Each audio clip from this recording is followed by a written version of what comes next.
Okay, here we go. Stand by. 3, 2, 1. The thinking atheist. It's not a person. It's a symbol. An idea. The population of atheists in this country is going through the roof. Rejecting faith. Pursuing knowledge. Challenging the sacred. If I tell the truth, it's because I tell the truth. Not because I put my hand on a book and made a wish. And working together for a more rational world. Take the risk of thinking for yourself. Much more happiness, truth, beauty, and wisdom will come to you that way. Assume nothing. Question everything. And start thinking. This is the Thinking Atheist Podcast. Hosted by Seth Andrews.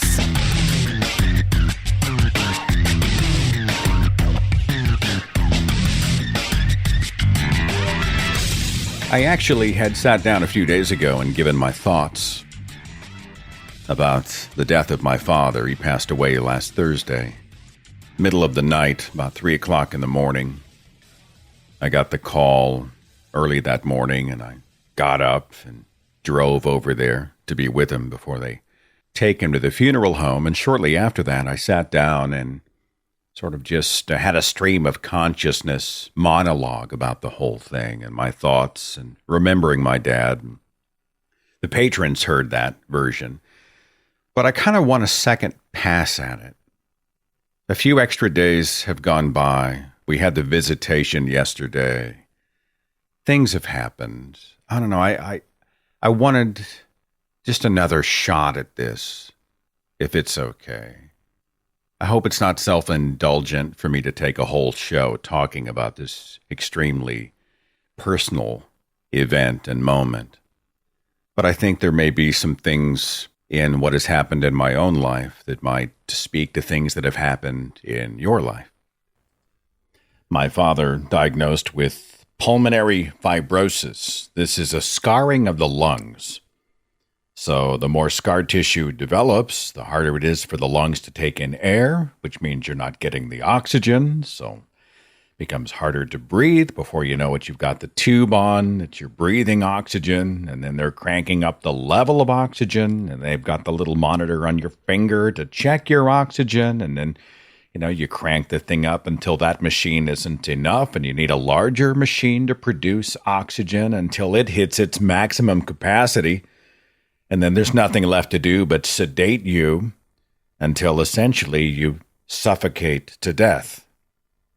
It's a really terrible way to go, I think.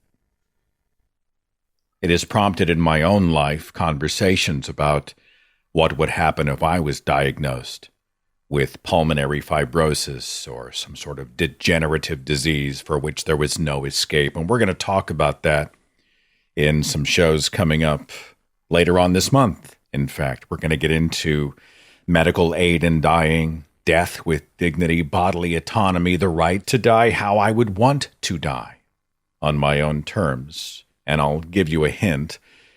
I would not want to suffocate to death over a period of days, weeks, and months. Anyway, that's a conversation, a hard but necessary, I think, conversation that we are going to have later on this month. And it was hard to watch, It was hard to watch my dad heaving for breath, trying to get his breath, panicking when he couldn't get his breath, having to be medicated to reduce the anxiety, watching it get worse and worse and worse. We weren't close, my father and I, but he was still my father. I was still his son. You know the story about my dad and my mom. Hardcore evangelicals, they trained up a child in the way that he should go. And I went. Right? I was a devout believer. I was a quote-unquote minister, right? I'm a communicator. I'm standing on stage as a high school student, giving people my wisdom, representing a generation for Jesus. I was a spokesperson for Youth for Christ. I get into Christian radio. I become a Christian video producer, serving churches all around the country. And my parents are delighted, right? Because this is really what was intended. Seth is, of course, an overtly biblical name. I was actually supposed to be named after my father. His name is Ted Theodore. He was named after his dad, and So I was going to be Theodore I think the third or the fourth. I don't know. There's a line of Teds. And I was supposed to be named after my dad. Until they realized they were going to have fraternal twins, a boy and a girl. I have a twin sister. And they knew if it was a girl, they wanted to name her Elizabeth or Beth. Now, Elizabeth, right out of the Bible. Elizabeth is talked about in the first chapter of Luke. She's the wife of a priest, the priest Zachariah. And Elizabeth was the cousin of the mother of Jesus, Mary. And Elizabeth and her husband Zachariah were called righteous and blameless people. They walked in all of God's commandments. I mean, this is who you name your child after if you're a devout believer. You don't name him after all the people in the Bible who did horrible things. Of course, you find the most righteous, noble people, the people you want your child to emulate in their life. And you say, Elizabeth, what a noble, noble woman. Let's name our daughter after Elizabeth. And because, parents have a sick sense of humor, whenever you have twins, quite often they think it's fun to name them rhyming names. So, okay, we've got Beth. I guess we'll name our son Seth. Again, Seth is overtly biblical. Seth is out of the creation story, or just after the creation story in the book of Genesis. You know it, Adam and Eve, right? They're the first humans put in the Garden of Eden. And then they have these two sons. They have Cain and Abel. There were just a handful of human beings on the planet at this point. I mean, you could put them all in a mid-sized minivan, okay? That's how many people are on the planet, according to at least the third chapter of Genesis. And so Adam and Eve have Cain and Abel, and God is already demanding his tribute. God wants sacrifices. He demands to be honored. And so Cain and Abel, they bring their sacrifices to please God. The problem is that while God loves Abel's sacrifice, that's amazing. Thank you so much for my tribute. He says, Cain, I don't care much for his sacrifice. He kind of fell short. He half-assed it or something, And Cain gets mad. He's totally jealous. He's totally pissed off. And then he's so mad that he murders his brother Abel. And for this, he is banished to go out and wander off in the wilderness. So now Adam and Eve are standing there looking at each other going, well, what the hell happens now?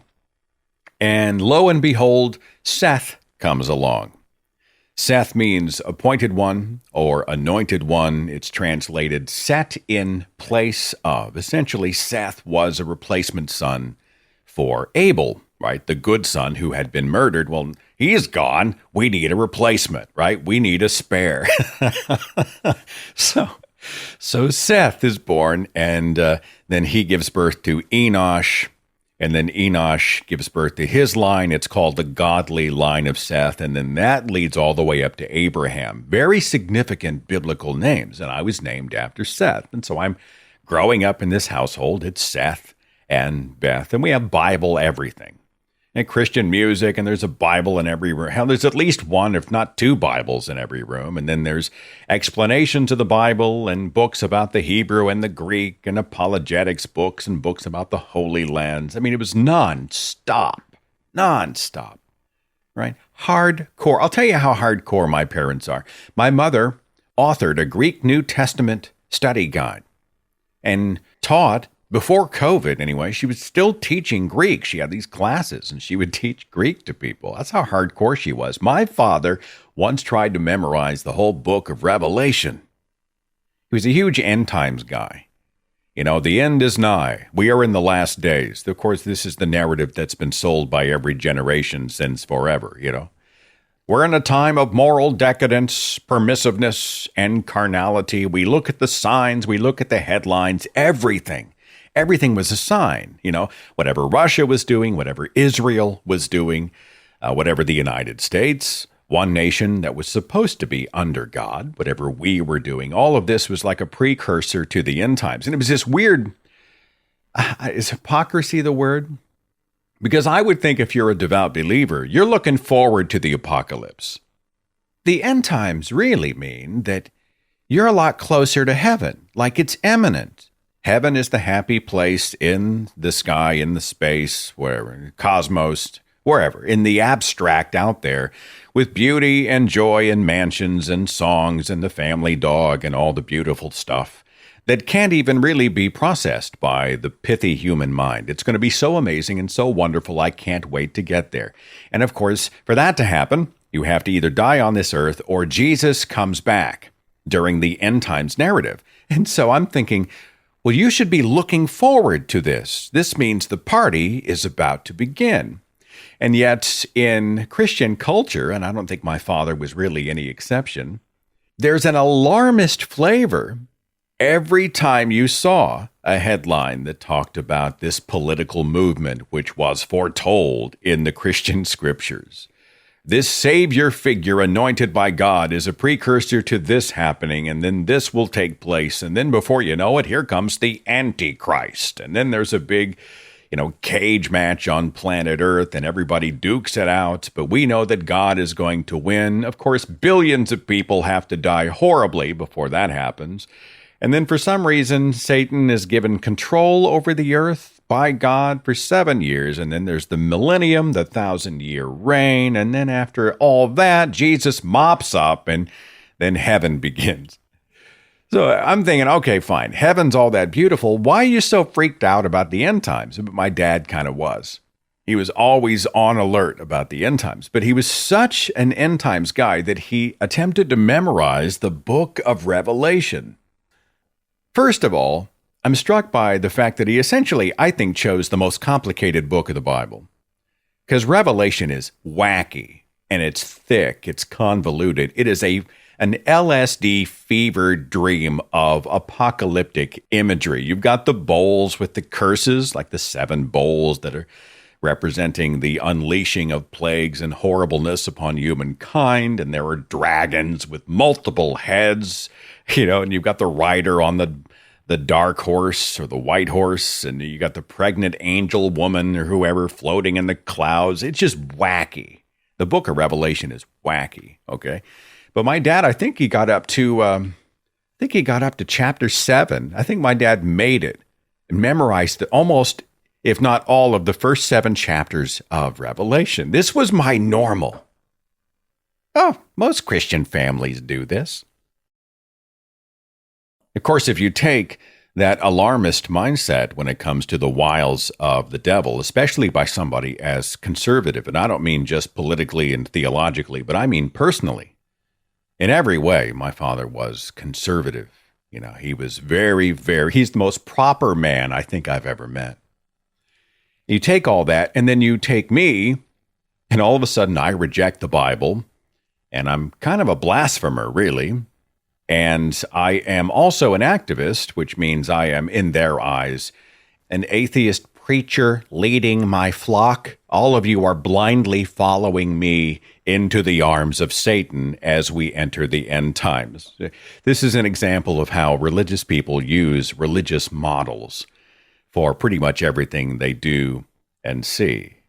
I'm not an activist who is part of a larger movement operating as equals, simply doing what I do, trying to play to my gifts and make a contribution in some way, but not as a shepherd, right? Not as a preacher, not as a savior figure, but as an equal and part of a community and family of humanity that are all taking the journey together. That doesn't work. No. If I've got a platform, I'm simply preaching. I have sacrificed one religion for the religion of atheism. I heard that quite a bit.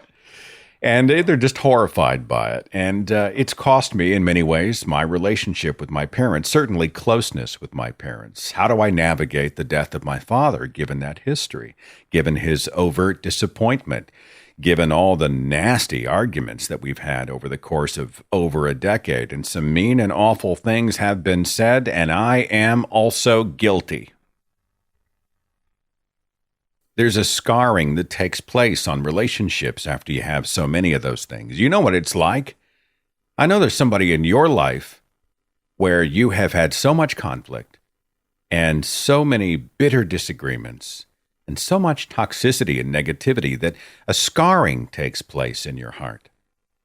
And you begin to distance that heart and move it away to go and be in other circles, where you don't feel that constant judgment. And I've done that. I've been in many ways a stranger to my own family. We're family, but I'm always conscious of the fact that I don't quite fit in. Looking at my mother and father's face, I know I am not what they intended. Is my father going to die thinking I'm going to go burn in hell and he will never see me again?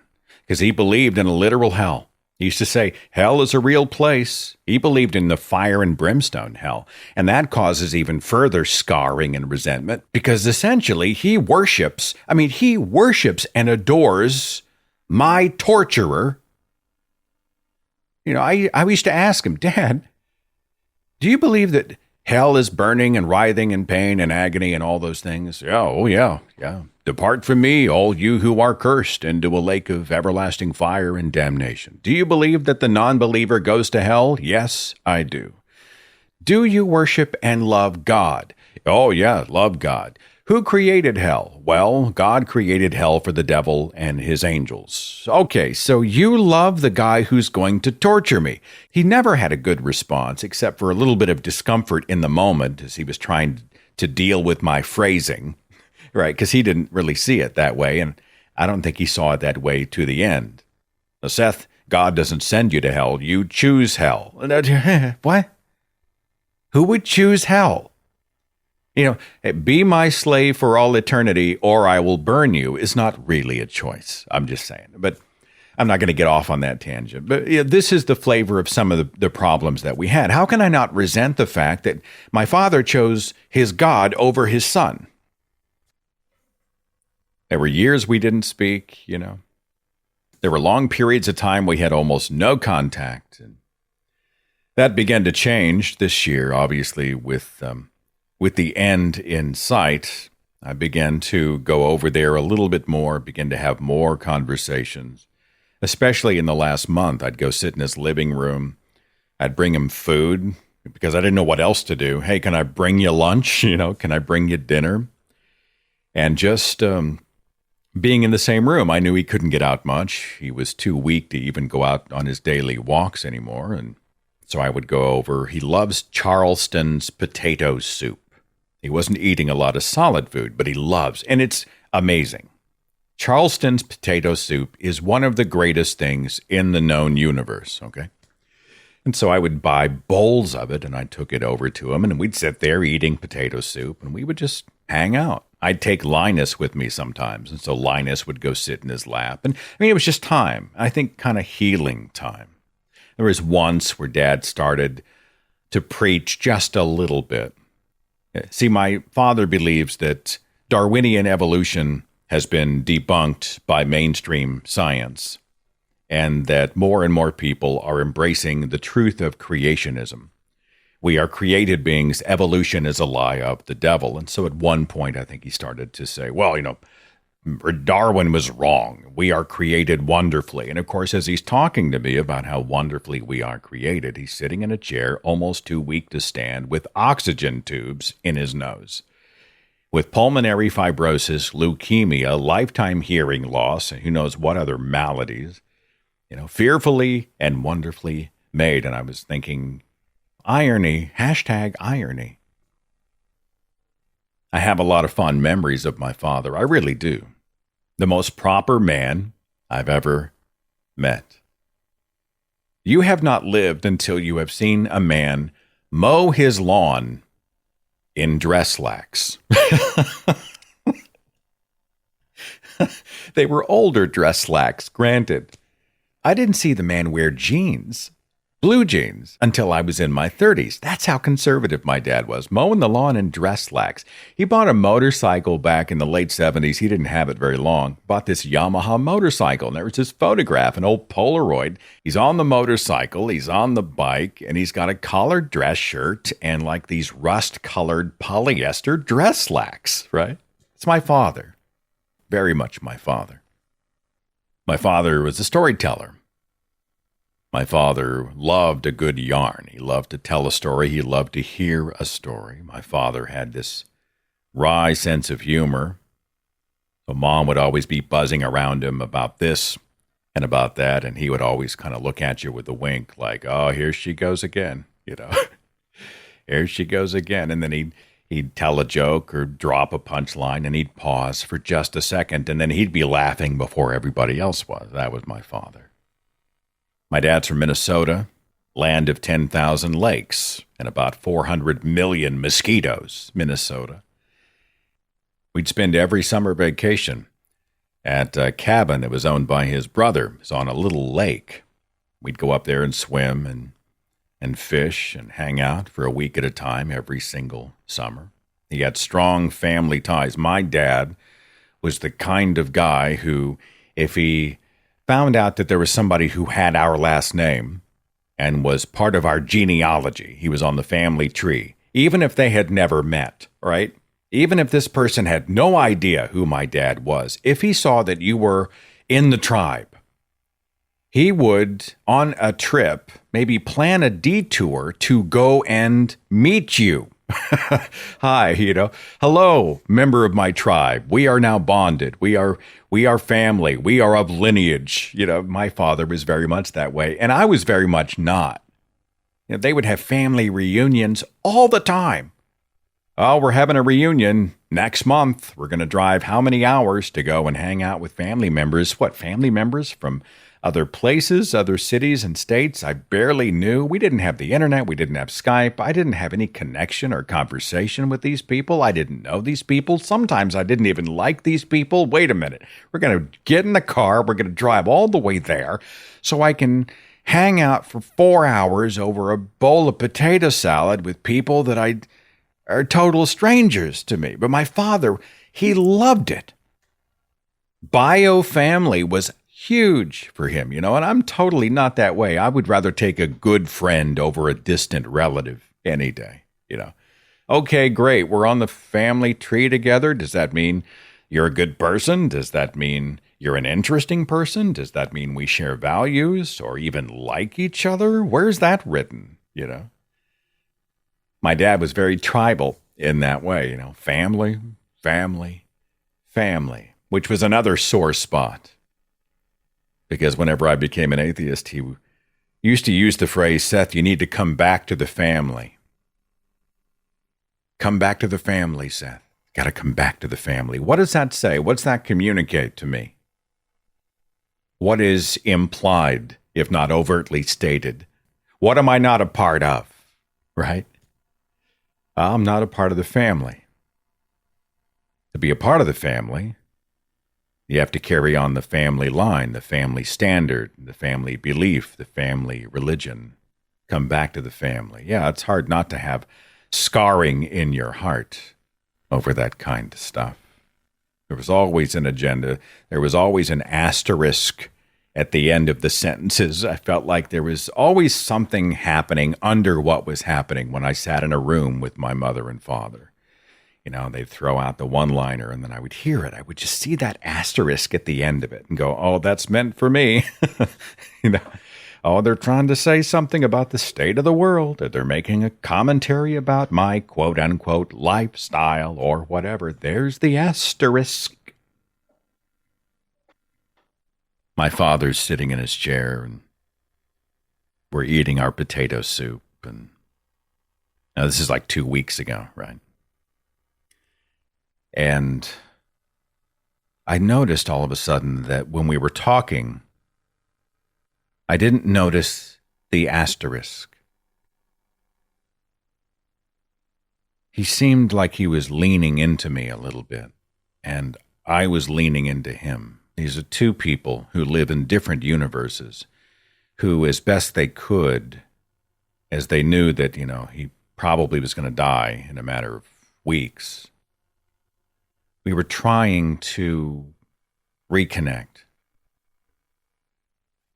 And there was a goodness about that I really responded to. It's tremendously healing in a lot of ways. I'm still pissed off. right? Yeah.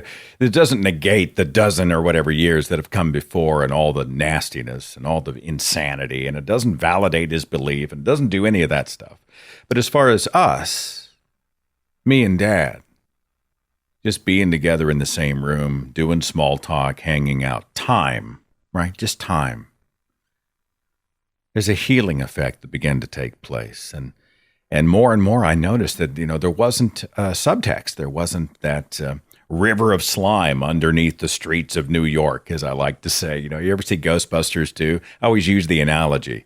Everything's calm on the surface, but underneath the streets of New York, there's a river of slime. That's what it was like often whenever you'd have a conversation with my parents, because all this stuff was under the surface. Nobody was talking about it. But there was none of that. Just us, just hanging out, And at one point, I think this was 10 days, 2 weeks ago, my father, almost too weak to get up without assistance. He's sitting in his chair, and it's time for me to go. And I stood up to leave, and I said, all right, I'll catch you later. I'll be back tomorrow or whatever. And before I realized it, my father had stood himself up. He got up almost immediately, and he was teetering as he hit the standing position. I went over and I stabilized him.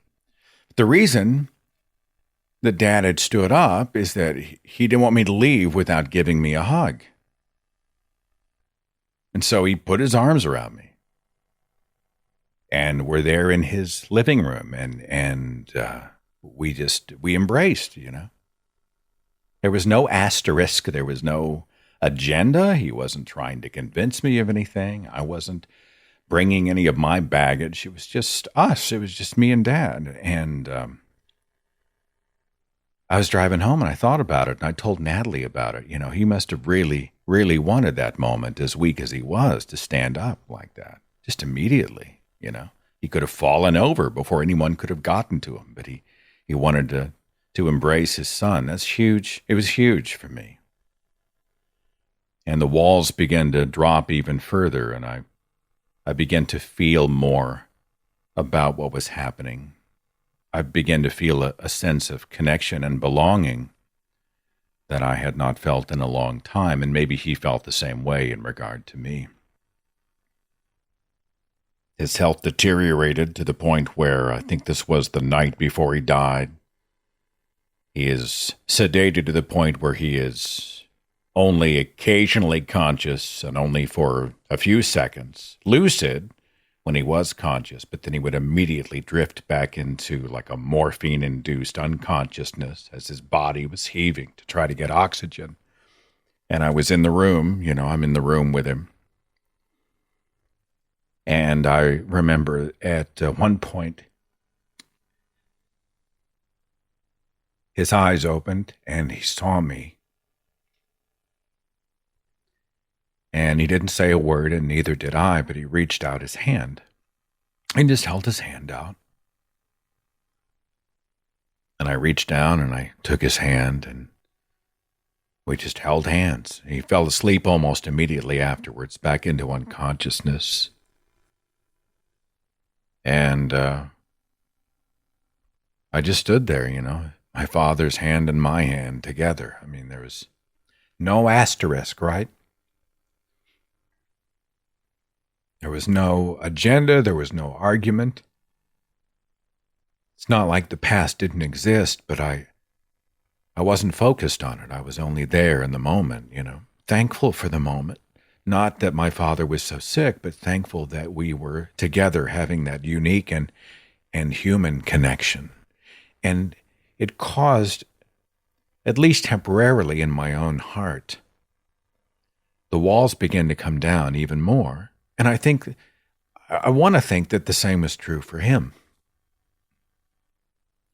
Nothing else in that moment mattered. None of the apologetics and the counter-apologetics and the arguments about the end times and theology and God and the devil and heaven and hell and all that bullshit just went away, and it was just two people. Two people in a room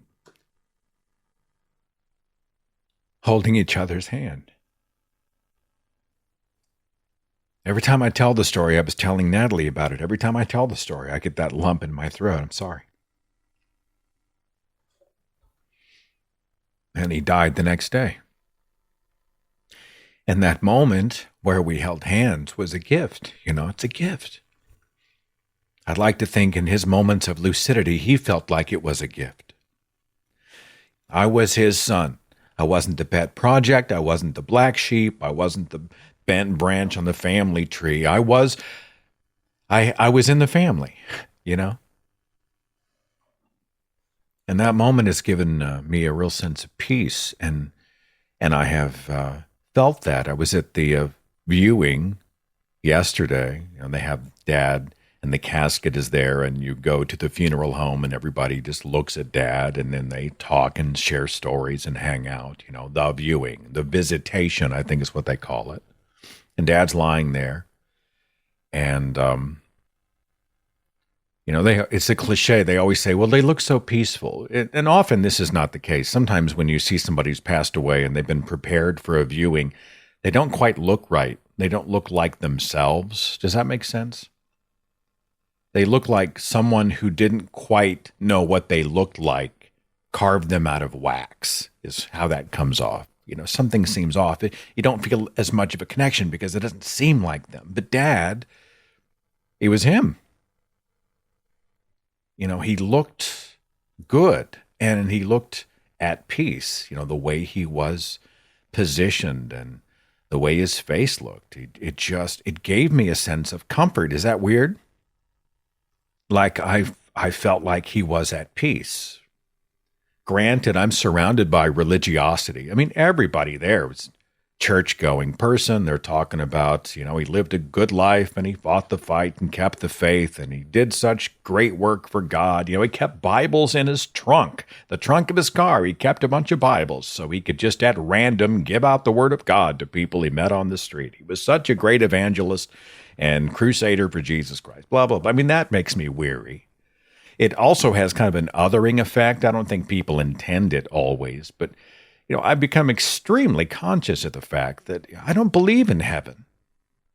It would be nice to see Dad again, to be able to reconnect again in some life 2.0 somewhere.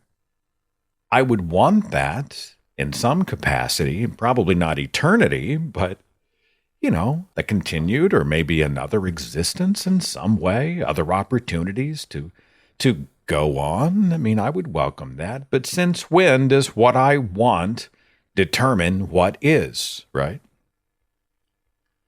Today's funeral service is going to be a damn church service. Totally understandable, because I think funerals should reflect the values and life of the person who died.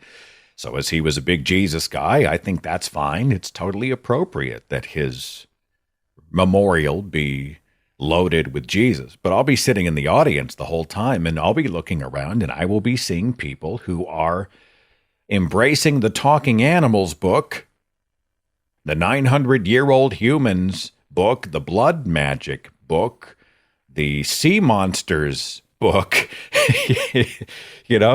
the people who thought the earth had corners and owned slaves and said shrimp was an abomination and banished menstruating women from the village book. I can't help myself. I'll be having those thoughts. The book of Revelation book with the multi-headed dragons and serpents and blood rivers and fire from the sky and all that. I cannot help myself. And I'll also, I think, be cognizant of the fact that we are watching what I think is an evolved method for coping with grief and loss. Because in that sense, I think the heaven narrative makes a lot of sense. For many people, it's so much easier to get through the loss of someone you care about if you think this is not the end.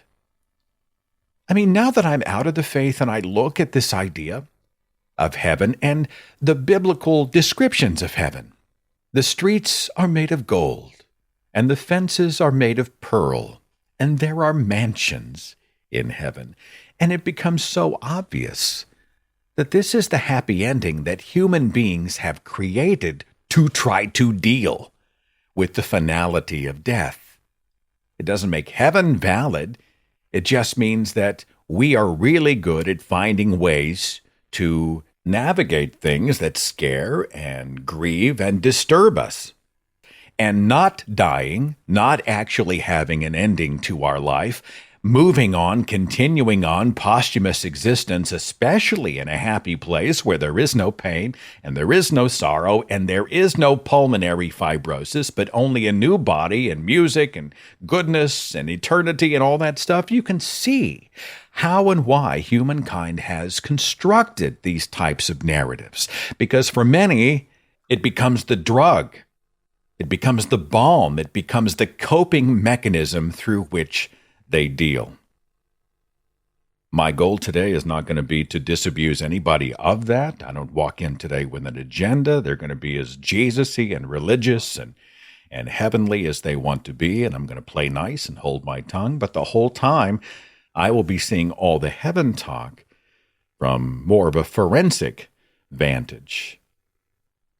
I think the biggest desire I have about today is, after all the religiosity in the verses and, you know, the song, you should hear the song that they had me put in the memorial video for my dad, which I produced. There's one song that Mom absolutely wanted in the video, okay? And it's Southern gospel. I forget the artist's name, but it's called The World Is Not My Home. And it is exactly what you would think it would be. Ding, ding, ding, ding, ding, ding, ding. This world is not my home. It's hard to put together an emotive, heartfelt memorial to the man when I've got, you know, Cooter Bob singing The World Is Not My Home in the background. It was a real challenge from a production point. And on top of that, I've had that damn song stuck in my head all weekend. I was downloading the dishwasher yesterday in the kitchen. Ding, ding, ding, ding, ding, ding, ding, ding, ding. This world is not my home. I couldn't get it out of my head. Natalie just laughing at me. I'm going to have to try not to chuckle today when the video plays and that part of the video hits. Ding, ding, ding, ding, ding. I'm going to try not to like start smiling because no one's going to know what the hell I'm doing.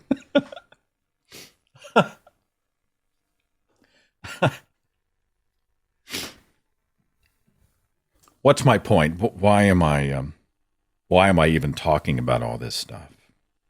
Well, first of all, you've been part of my journey, and you know some of the challenges, and you've taken me personally in that way, and I know that many of you were genuinely interested in the events of the last days, and I wanted to share them with you. I wanted to tell you that my father and I, in meaningful ways, reconciled without really saying any words, but by being in the same room as human beings, as father and son.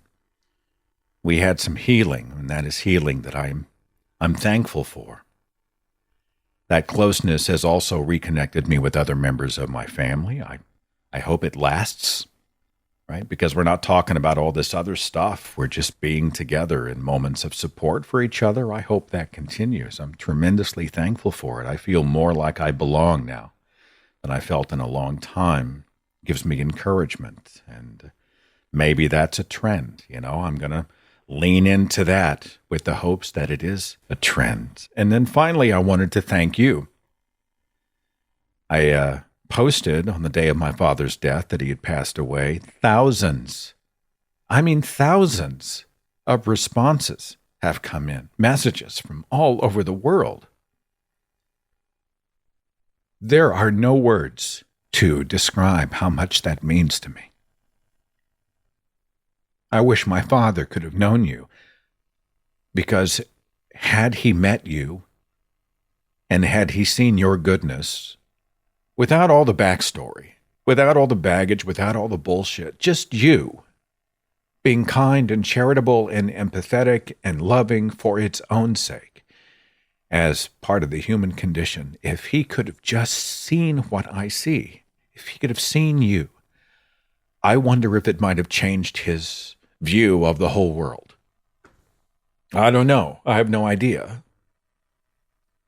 But I just can't help but wonder if he had seen the outpouring of absolute goodness for its own sake, if it might have expanded his horizons. Regardless, It is something I will never forget. I will be forever grateful for.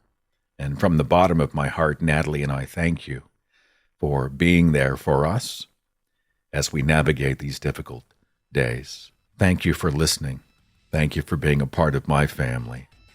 Thank you for your love and support and goodness.